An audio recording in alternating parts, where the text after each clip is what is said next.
Perdana Menteri Israel Benjamin Netanyahu menyatakan ancaman terhadap negaranya bukan hanya datang dari Hamas, tetapi juga dari Iran sebagai poros utama perlawanan kawasan. Hal itu ia sampaikan dalam pidato peringatan Tahun Baru Yahudi, Rosh Hashanah, di hadapan Forum Staf Umum Angkatan Pertahanan Israel di Tel Aviv. Netanyahu menyebut Iran memberi dukungan militer, dana, dan strategi kepada kelompok bersenjata di Timur Tengah. Menurutnya, jika tidak dibatasi, ancaman dari Iran akan semakin meluas. Ia menegaskan bahwa mengalahkan poros Iran menjadi tujuan strategis Israel pada tahun mendatang. Netanyahu memberi sinyal langkah yang akan ditempuh, mulai dari operasi militer, kampanye rahasia, hingga tekanan diplomatik. Menanggapi hal itu, Korps Garda Revolusi Iran (IRGC) memperingatkan Israel dan Amerika Serikat agar tidak salah langkah. IRGC menyebut setiap agresi baru akan memicu respons yang mematikan. Iran menegaskan bahwa peringatan tersebut bukan retorika semata,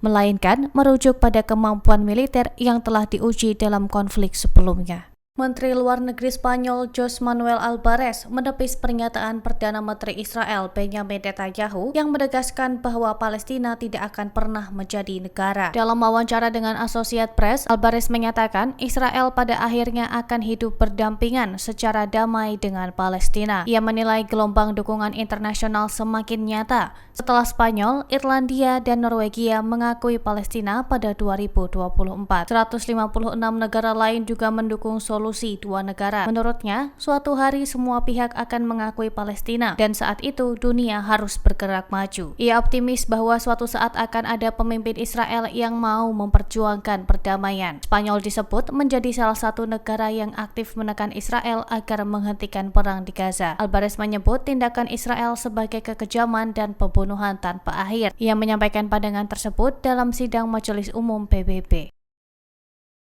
Pemerintah Singapura membuka kemungkinan untuk mempertimbangkan kembali posisinya terkait pengakuan negara Palestina bila situasi di Gaza terus memburuk. Pernyataan ini disampaikan Menteri Luar Negeri Singapura, Vivian Balakrishnan, dalam sidang parlemen pada Senin 22 September. Ia menegaskan Singapura menolak setiap langkah Israel yang berusaha melemahkan solusi dua negara. Balakrishnan juga menolak keras aneksasi sepihak atas wilayah pendudukan yang dianggap sebagai pelanggaran hukum internasional. Menurutnya, operasi militer Israel yang semakin intensif di Gaza hanya memperburuk penderitaan warga sipil yang sudah berlangsung lama. Kondisi itu disebutnya tidak dapat diterima. Sebagai tindak lanjut, Singapura akan menjatuhkan sanksi kepada Netanyahu yang terlibat dalam kekerasan terhadap warga Palestina di tepi barat. Meski detail sanksi belum dipublis, bentuknya kemungkinan meliputi larangan perjalanan, pembekuan aset, serta pembatasan akses keuangan. Pernyataan Singapura muncul setelah Inggris, Kanada, Australia, dan Portugal resmi mengakui negara Palestina. Dengan demikian, jumlah negara yang mengakui Palestina kini melebihi 156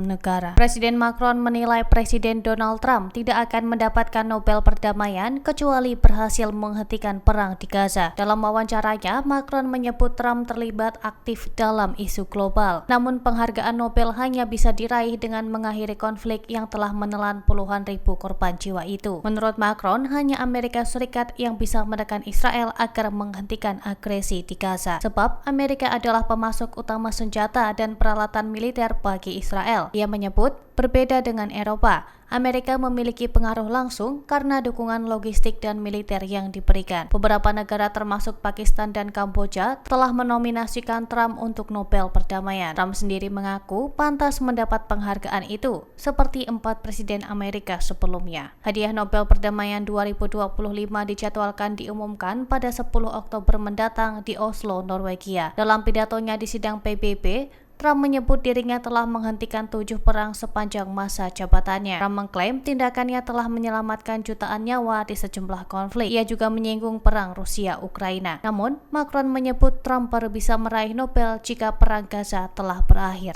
Presiden Amerika Serikat Donald Trump bertemu dengan sejumlah pemimpin negara mayoritas Muslim di sela sidang Majelis Umum PBB di New York Selasa 23 September. Pertemuan itu dipimpin bersama Presiden Turki Recep Tayyip Erdogan dan dihadiri pemimpin dari Arab Saudi, Uni Emirat Arab, Qatar, Mesir, Yordania, Turki, Pakistan, hingga Presiden Indonesia Prabowo Subianto. Pembahasan berfokus pada upaya mencapai gencatan senjata permanen di Gaza, pembebasan sandera, dan penanganan krisis kemanusiaan. Namun, Trump terlihat tidak puas usai pertemuan. Ia meninggalkan lokasi tanpa memberi banyak keterangan kepada wartawan. Utusan khusus Trump, Steve Witkoff, hanya memberi acungan jempol ketika ditanya mengenai jalannya pertemuan. Sebaliknya, Erdogan menyebut pertemuan itu bermanfaat. Ia mengatakan akan ada deklarasi bersama meski tidak merinci isinya.